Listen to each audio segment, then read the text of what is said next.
така Тристан де Куня Айланд, най-отдалеченото място от всякаква друга земя, най-близкото населено място фактически е друг остров, който е Света Елена, същия на който този е бил заточен, се казваш, Наполеон. 250 души живеят, всичките са роднини, женят са помежду си. Вижте колата, ей такива са им номерата, имат около 30-40 превозни средства и един микробус, 24 местен.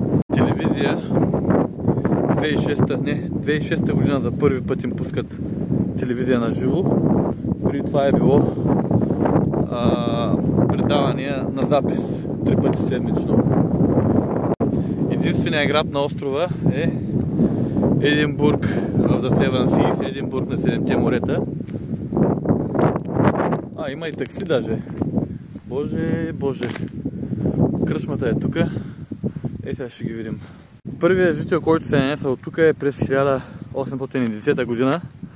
Някакъв американец, който живял само 2 години, но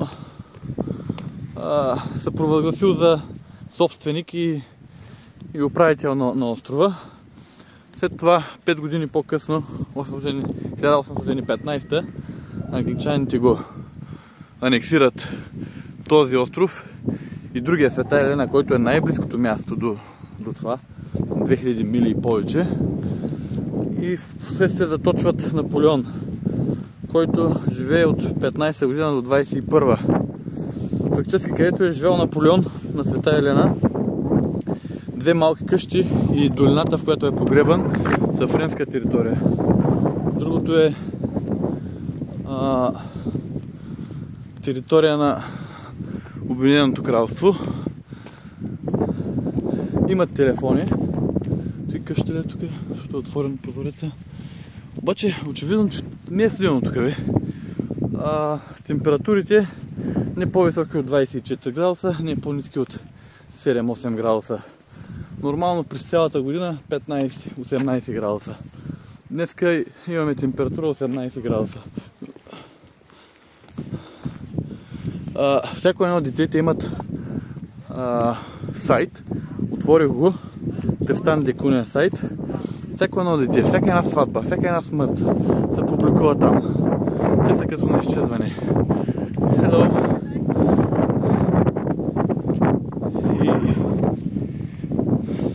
И нещо уникално.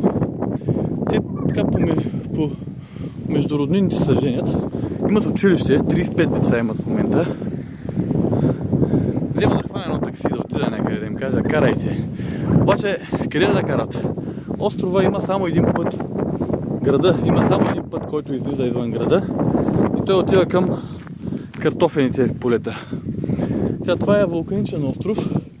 Височината му е 2062 метра. Представяте ли си? 2000 метра височина. Вулканичен остров. Изригва няколко пъти. Последното изригване е 61 година. Hello! И цялото население е изнесено или в Англия, или в Истър Айланд. Сега болница. Нямат болница. Хората и раждат в Кейптаун. Имат болница, бе.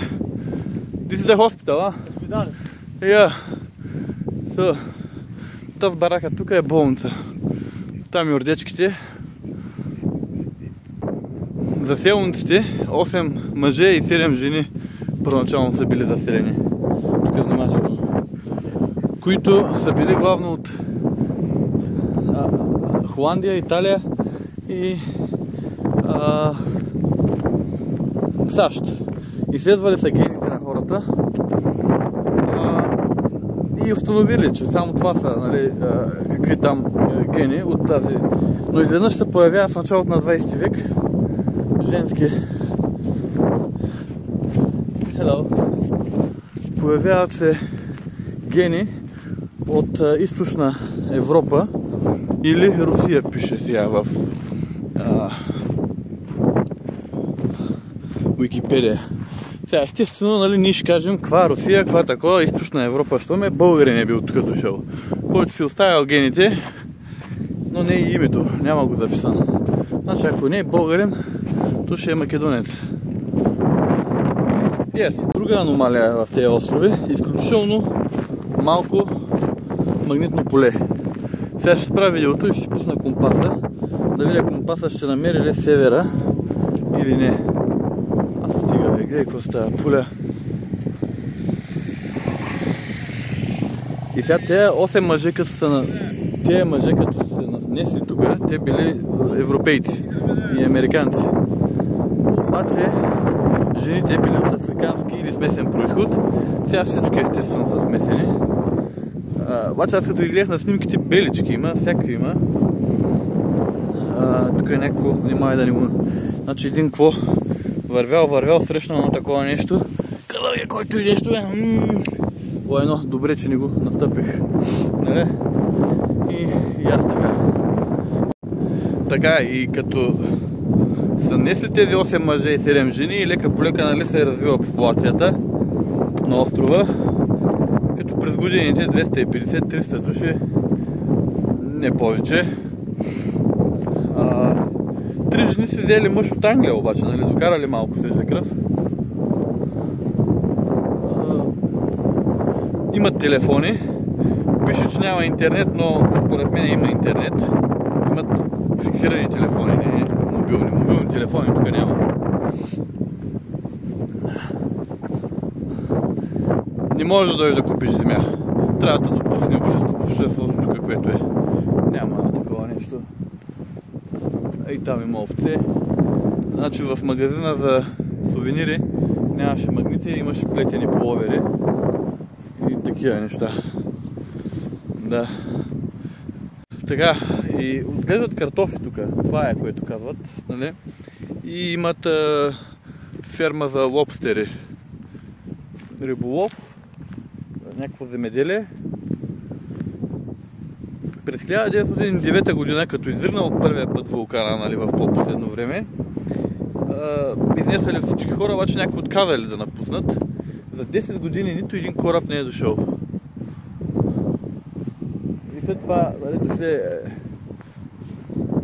британското Navy, докарали им генератор и така възстановили що горе нормалния живот.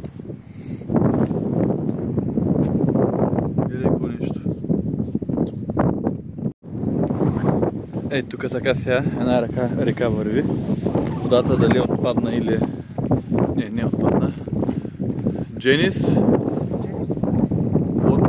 What is this? Yeah, the owner.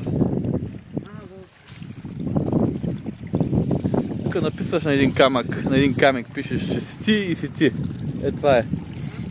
Я да видим.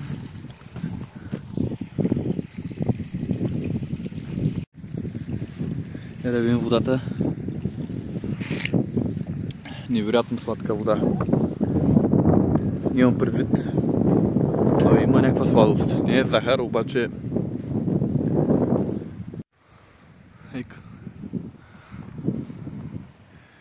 Тристан де Куня.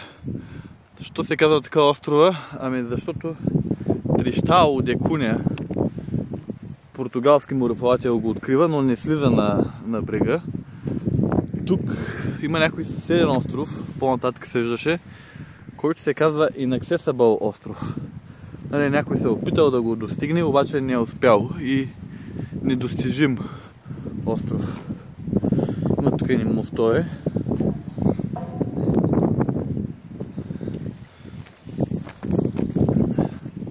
Така, може би трябваше да поровя малко повече по пътя зад мен, за да стигна до картофените полета или до някакъв плаж, където има пингвини, но е 40 минути вървене. 40 не може да бъде, но имам задължение и трябва да се връщам пак на кораба. 98 квадратни километра е този остров. Ей, живеят хората тук и не мърдат. И с тези години тук хората са развили един уникален език, английски с уникален акцент. Или жаргон. Не може да им разбереш. Питам ги нещо, те не могат да ме разберат. Те ми отговарят, каквото са разбрали според тях, аз не мога да ги разбера. Ама тежък английски или шотландски нямам представа. Сега ще отида да ги питам нещо друго в кръчмата. Там може би ще се разберем по-добре. Определено би трябвало да е по-лесно.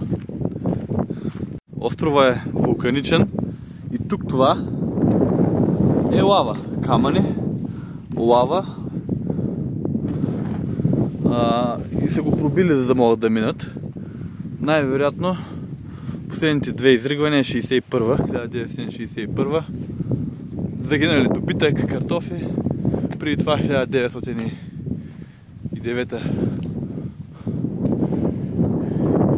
Хюнтонд клъч.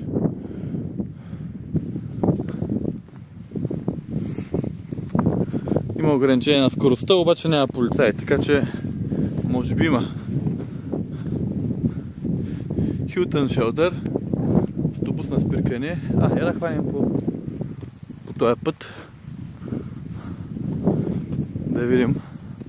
Имат автомобили, бе. За какво са им тези коли? Минават под 50 км на година.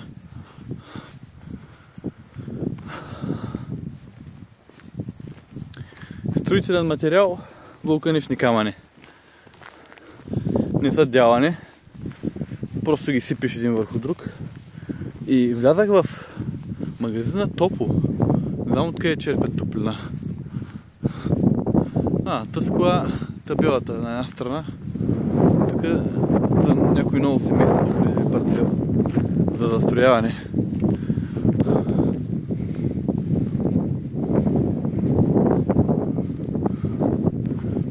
TDC 180, TDC 440, номерата им там простират.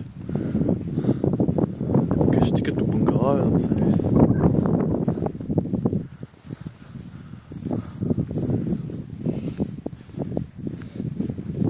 Това е.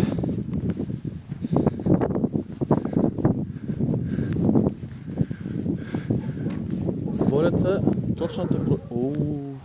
да не ме атакуват. Точната бройка жители се водят. Няма тук... По списък сме толкова... Де-факто толкова. Всичко се знае. 238. Струва ми се, че има изостанали къщи. Ето, тази е изоставена.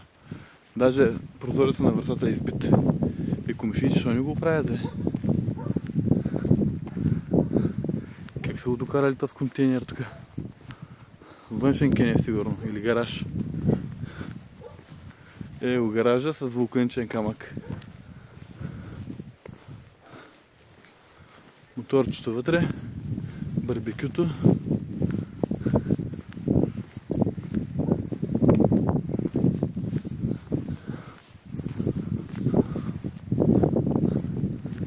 Лятна кухня. Не, работилница. Криминалност. Зиро. Работните ръкави си ги изпрали. Ползват ги отново. И отново.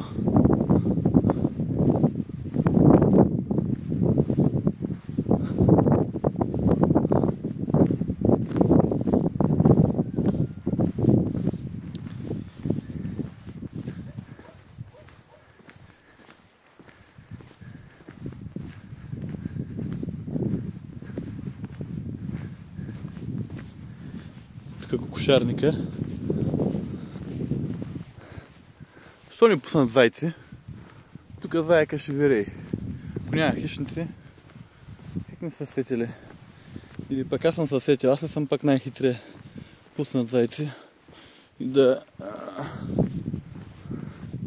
Мисля, че трябва от тук да тръгна.